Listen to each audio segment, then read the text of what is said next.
Brian Reese, athletic director for Lander University. First things first, I know you're a good guy because you're from Northeast Ohio. That's right, Brook Park, Ohio. So what high school did you actually go to? No, I didn't go, but my brothers and sisters went to Parma.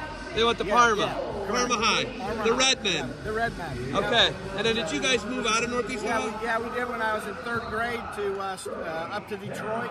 My dad was in the automotive business, but yeah, so we're still big Browns fans. And you're a Rust Belter. Yes, we are. I am to the core. To the core. What took you to Lander, and how long have you been the athletic director? I've been the athletic director 7 years, and my background's in sports medicine, athletic training. I graduated from Grand Valley State, but then got when I was head athletic trainer at Furman, the head football coach at Furman, got the Vanderbilt job, and I went with them as a football operations guy and kind of worked that way, and loved South Carolina. My first job was at the Citadel in Charleston, so me and my wife wanted to move back with the kids, and fortunately we were able to. So. Okay, so Lander added wrestling how long ago? 5 years ago. So, 6 years ago. You were the tip of the spear for Lander adding wrestling. Yes, sir. Being a Northeast Ohio guy, then a Southeast Michigan guy. Wrestling is strong in the Midwest, as you know, not so much in the South. Correct. I thought that we could be extremely successful quickly. I went to Grand Valley State, and I was a student athletic trainer for the wrestling team during that entire time. And all through I thought that if I get in South Carolina, at Lander, being the only public institution with wrestling, I thought we can really move it pretty fast, and we did. And it all starts with the president. President bought in on it, and we got a chance tonight to win to be national runner-up again 2 years in a row. It's pretty tough, but in 5 years, that's fantastic. You moved it along pretty quick, I'd say. Yeah, we did. Yep. Congratulations, by the way. Thank you. It's been fun to watch. You got great guys. We do. Love watching. It's an awesome team race. UCO clinched after you didn't pin, but you had to pin on the way out from all placement through every match remaining contested. You had to pin. Right. What's it mean to you to come and see your student athletes compete like this? Yeah, it's big time. I mean, we got such a great culture. We got such a great team. The kids are fantastic. And also, too, they're over 3-0. So, I mean, we're you saying GPA? Yes, we're crushing it on the mat, but we're also crushing it in the classroom. So, and Coach LaHaye and his staff is just unbelievable. R.C. LaHaye, what a great job he's done since he's been there. So, how many other athletic directors have you talked to here at the NCAA Division II 2024 championships? About 4. So there's four probably. Yeah, so there's, 4, let's say double, right? 8. Correct. Right, 8 or 10 here. Yeah. It means a lot to us as a sport to have the athletic directors here because, as you know, wrestling seems to be the whipping, the stepchild, I guess, of a lot of athletic departments. Right. Not at Lander. No, not at all. No, so we targeted wrestling. We thought we could be very good, and but I think maybe that's starting to change. In the South, I think more and more people are, because of how we did it, is talking about adding wrestling.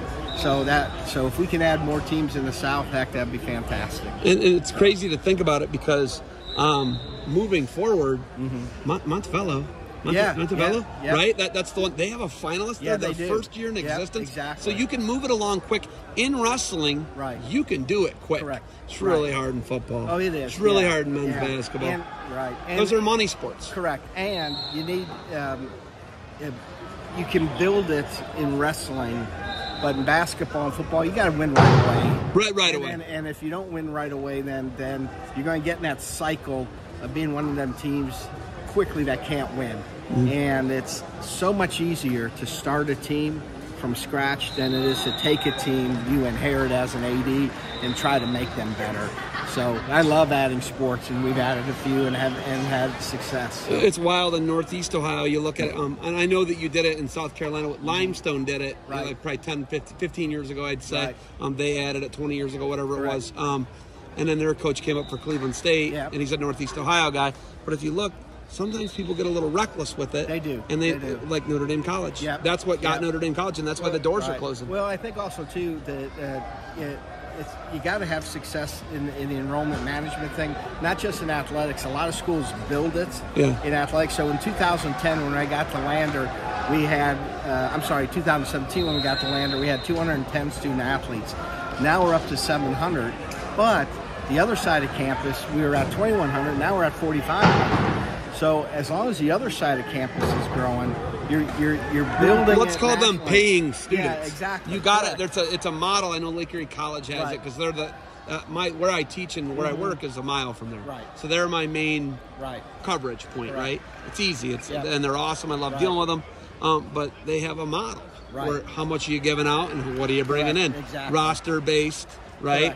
Correct. Roster driven sports. Correct. And you got to have it. Yeah. And the way if you're growing on the other side of campus, you can add academic majors and minors and stuff that will draw a bunch of kids to your place. And it's just not. I think a lot of athletes don't want to be at a place where it's just athletes. Correct. And that's what happened with Notre Dame, I think. Correct. And they were paying out, and football, I think, is what really got them. Because football, as we all know, is its own category. Yeah, it is. Division 1, 2, 3, doesn't matter. NAIA, JUCO, it is no other thing. You can have, and you do, you have entire women's athletic departments that don't equal half of a football team. Correct. And you and I know that. You and I know that, and that's the grim reality of football should be exempted from Title IX. It's just my opinion. You don't have to agree with it. No, I think that's a point. But I love adding wrestling, and I love your guys' model and what you've done and growing on both sides of the campus. Yeah, it looks great. So I appreciate it. So okay, it's good. And then the other piece of that is with football pieces. I'd rather add 5 club teams that would be under me, and we can make money off of each student than adding a football team. Football. Football can be the kiss of death. Yeah, it can be. Real quick. You got to win real quick. Correct. All right. We got placement matches. You got anything else for me? No. Just go Bearcats. Go Bearcats. Lander, South Carolina. We got 2 in the finals, and Lander Bearcats, Greenwood, South Carolina. Look us up. Thank you for the time. I love the Northeast Ohio Midwestern love. Yep. Good luck to you guys tonight in the NCAA finals. Thank you. Appreciate it.